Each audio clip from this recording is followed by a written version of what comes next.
یاسر عەبدوڕەزاق قوتابی زانکۆم لە شاری هەولێر.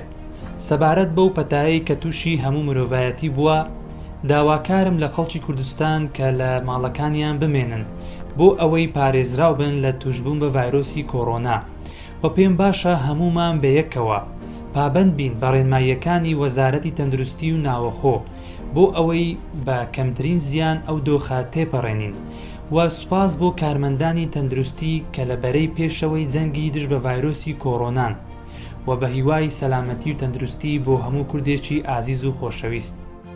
بۆ پاراستنی جانی ئازیزانمان پێویستە هەمومان لەمار بمێنینەوە، پابەندین بە ڕێنماییەکانی وەزارەتی تەندروستی وەزارەتی ناوەخۆ. دەستخۆشی لە دکتۆرە بەڕێزەکان دەکەم کە جانی خۆیان خستۆتە مەترسی بۆ پاراستنی جانی ئێمە.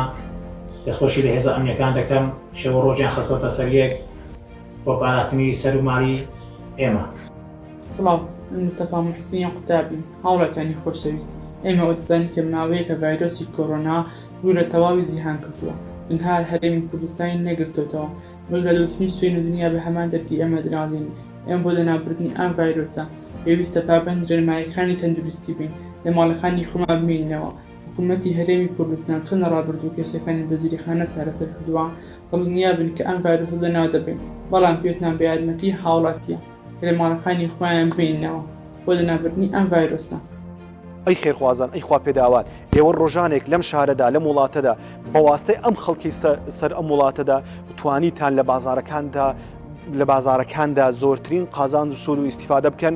خوای پەروەردگار ئەم مەزالی لە بۆ ڕەخسان دەبوون، ئێستاش خەڵک پێویستی بە ئێوەش بڕۆن خێر بکەن، یارمەتی خەڵکی فەقیر و هەژار بدەن بۆ ئەوەی لەم تەنگ و چەڵەمی و لەم ناخۆشیێدا ڕزگار بن. ئەی موسڵمانان، ئێوەش ئەی فەقیرەکان، ئەی ئەوەی کە خێرتان لە بۆ دێ کە خەڵکی وایان لە بۆ باسکردنی ئەڵێن موچەی و داهاتی مانگانیان نزیک 2 ملیۆن بۆ بەڵاتن خێرەکان وەرەگرن. ئێوەش ئەگەر فەقیر نین، ئەگەر لە بۆشتان هات بە هیچ شێوەیە قبوڵی مەکەن وەری مەگرن.